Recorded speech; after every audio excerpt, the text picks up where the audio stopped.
all the panelists. Are there any questions for them about their process, their motivations, what they do, how they're doing it? Yep, over here. For those of you who are doing parallel farming, and you're cleaning up your equipment, are there specific steps that you have to take, or how are you able to verify that that equipment is clean to meet the standards of organic without having to find out further? Yep, I can answer that. I guess what I can say is that every time we make the switch, every single piece of machinery has a signed affidavit, and I'm kind of the point man for that. So we'll bring every piece of equipment in, and we'll bring a tool truck out to the field. We'll either sweep, blow, wash, flush it out as best we can. And I think the most important part with that is to try to cultivate a culture where that process is respected. Because without maintaining that integrity, what good is your word? And in addition to that, we've had loads of organic corn go to the mill, and whether it's pollen drift from the neighbors, or it definitely is pollen drift from the neighbors, where you get some GM contamination. We've all seen the look on the farmer's face when they lose that premium. So everyone on our staff knows that it's something to take seriously, and we just try our best. Good. Mark Dubla. I'd just like to say it's been really enjoyable to work with Matt Addington. He's been a big part of our farm. I lost my dad to cancer in 2011, and I really lost someone to doctor. So I just say thank you so much for what you're doing, and thank you for passing it on. It sounds like you're already a mentor. I was blessed to mentor you, and I hope you can do many people.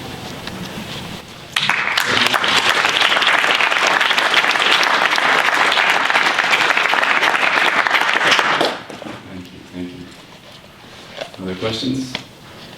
All right, I got a question for you guys. So there is a hell of a learning curve for organics, as we have all been learning the last couple of days. This gentleman from Illinois who was here yesterday came up and said, he's been a conventional farmer for 30 years and he's a good farmer, and he is feeling confused and completely out of his depth coming here, right? And that's saying something, to have someone that knows what he's doing feel out of their depth, because he's great at what he does, but there's a whole new system. And so there's a lot of a learning curve.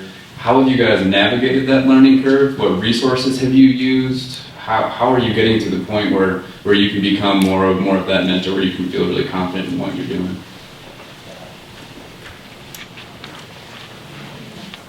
I think it's on. Is that really on? Yep. Okay. We didn't start out farming conventionally, so our learning curve was as much farming as it was organic. But that said, my uncle, who is a conventional farmer, has been invaluable to us as a mentor. Early on, my dad signed up for a mentor through Moses and was paired with a very experienced farmer in northern Illinois near DeKalb, and that he has been invaluable to us. We've been going to the Moses conference every year, except last year because that guy was due too soon. So I didn't think it was good to drive 5 hours in the snow to get back to the hospital. We also early on took a Farm Beginnings business planning course, which was very valuable, especially for creating a network of farmers, not necessarily farmers who do the same kind of grains that we do, but farmers who are interested in organic farming. Though I have to say our initial business plan had us spending like $18,000 the first year, and that went out the window about a month and a half in. So those have been our main resources. Right. Well, I came from a conventional background for many years, and what I really had to connect to get over that divide of fertilizer, GMO corn, all that stuff, was to think about the way my dad and grandpa farmed in the 70s, in the 60s. My grandpa only farmed on his own for 1 year, and then he joined his father-in-law in a John Deere dealership. So I'm stuck with 13 two-cylinder John Deeres sitting on my farm. which isn't necessarily bad, but it really lets you realize how things used to work. I have 5 or 6 cultivators that sit in the weeds. We're trying to do a little bit of the no minimum till kind of stuff. And I think it's really opened my eyes to see somebody, you know, we're kind of just throwing compliments back and forth here, but the first year I worked for Mark, he did 640 acres of crimp cereal, rye, and soybeans. And that was his first shot at it. And I was like, that's 3 times the size of my farm that you're just trying something on. And it was really amazing because, I mean, it did work, which is a blessing. But it really was able to show me that system can work. And I guess as far as you said, all these other facets of what's going on from the conventional side to organic, I kind of view this whole soil structure thing that I've been learning about. It's almost like a system of fractals, if you know what I'm talking about. The deeper you dig, the more you're going to find different situations affecting everything else. And it's kind of fun to see how that, for lack of a better word, symphony works together between the plant and soil. It's just things that you used to just take for granted that nothing was really going on there, just the fertilizer I put on.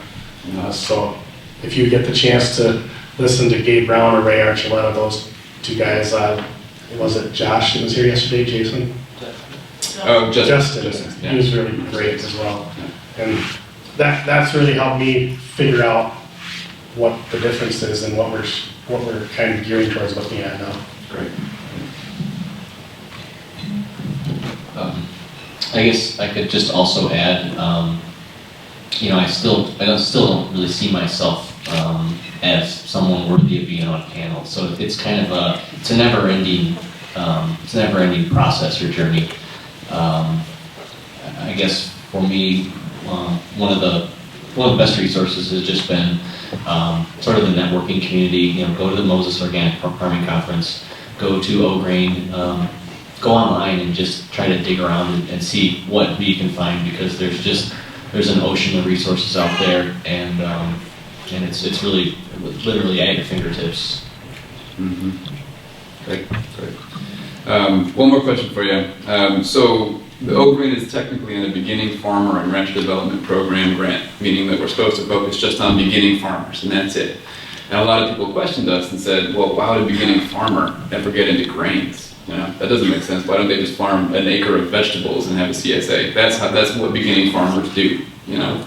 And our take was that's not necessarily true. We want to open all forms of agriculture and all kinds of marketing opportunities to a lot of folks. And so your paths to becoming farmers in organic grains have been very different, obviously. Some are family, some are not. But I'm curious if you would just have kind of motivation for someone that is a relatively beginning farmer that has this interest about ways to get into it. And that might be everything from affordable machinery, you know, on a really small scale, to finding mentors strategically, and any of those things. So for a beginning farmer wanting to grow organic grains, where it seems like there's a lot of barriers to that entry, how can they get into that world? Speaking from my experience, and I kind of alluded to it, but getting a job with someone who was outside my family and outside my circle was huge, because, and especially, you know, there's a whole generation of farmers, that, you know, generation ahead of us that lived through the whole arc.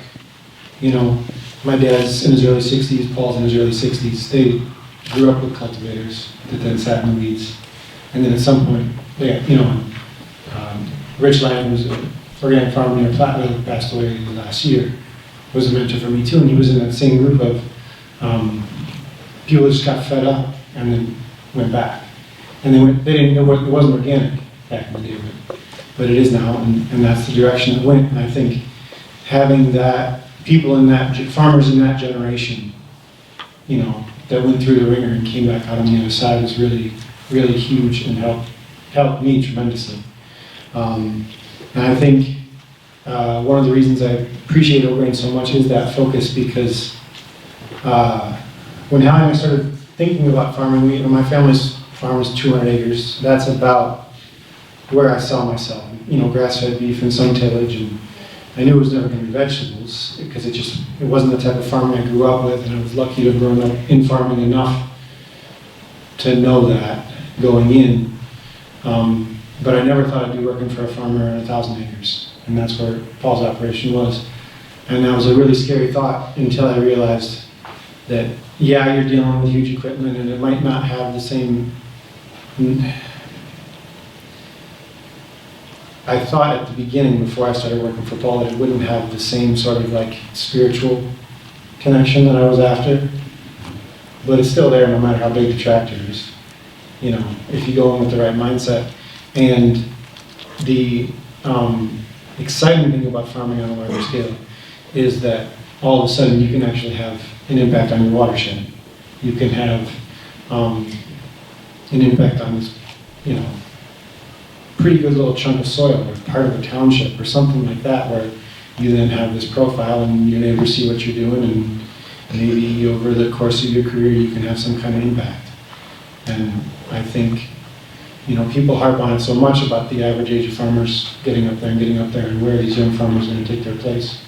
And it's really critical that we focus on recruiting farmers to this type of farming. And we don't have the answers to that yet, but I think it's hugely important. Okay, thank you. Anyone else have thoughts? All right. Yeah, Dylan. For Andy, I'm particularly curious about the small scale harvesting. What equipment do you use for that? Is this her? I think so, just turn it closer to your mouth, should be good. How about that? Otherwise, I'll really just stand up and yell. So because I'm kind of tied in with the family farm for my corn, I'm using a modern combine for that. I want to get away from that though, because I just need to build out my own operation. Like, I exist within a family operation, but I'm not part of the family farm, to put it most simply. So I need to, in the future, acquire my own land, acquire my own equipment, and maybe that'll be buying some stuff off my dad or not, but it's hard to say. John Deere 30 is what I'm currently using for small grains harvest. I do like it because I can clean it out really well. And it's a lot easier to clean out than a large combine. They're impossible to really get clean, and that is definitely an issue. Did that answer your question? Yeah. Okay. Any other questions or comments? Yep. This maybe isn't necessarily a question for the panel in particular, maybe other speakers would have input, but I know there are a lot of people here who are coming from the conventional side, who are maybe thinking they don't want to go organic, but they like some of the things they've heard. Is there any advice on, or ideas of things that they could incorporate into their current farming practices without changing what they're doing necessarily, that you would think would make a useful impact, but allow them to continue farming how they farm? I think that's a great and a huge question. It looks like Mark's gonna take a stab at it maybe. Well, I think cover crops are certainly a great area to meet in the middle.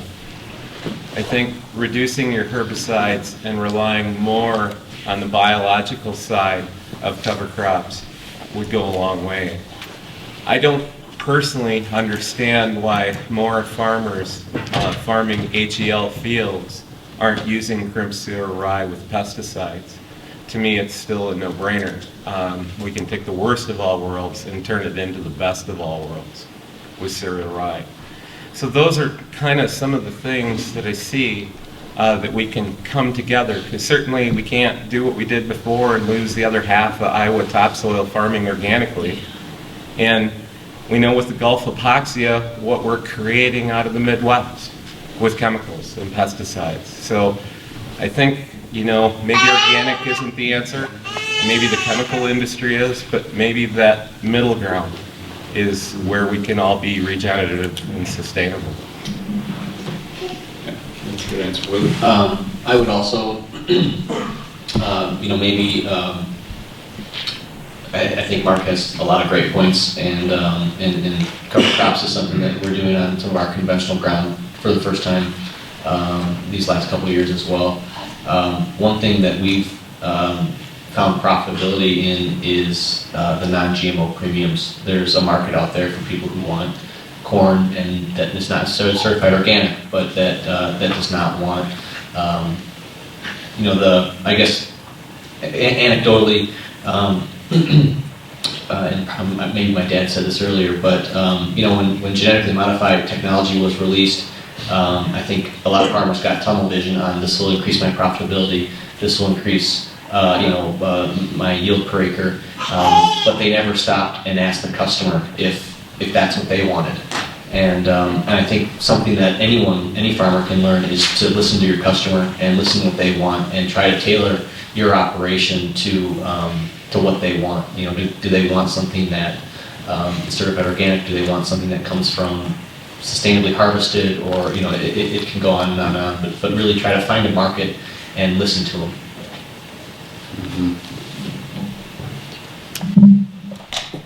I was just gonna second that notion of moving into either food grade, specialty type stuff, non-GMO, IP crops, identity preserved, all that kind of thing. And I have had a lot of farmers that do meat approach me over the years and say, hey, I'm not certified organic, I've been buying organic feed, I just want feed that came from untreated seed and hasn't been sprayed, that kind of thing.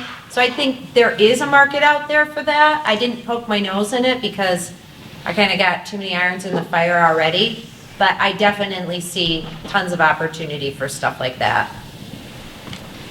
And agronomically, I think that the easiest things to do are to diversify the rotation, even if it's just putting a small grain in every 5th year or something.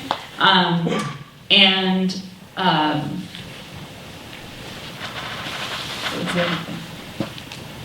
there was one other really easy thing that it's totally escaped me. It's so easy. I'll come back to it. Any other questions or comments? I think that's maybe a good way to wrap it up, in that sense that I think organic and conventional is oftentimes seen as a binary thing. It is a yes or a no. It is something you do or you do not do. It's something that identifies you. And I think maybe that's not a very helpful way to look at it.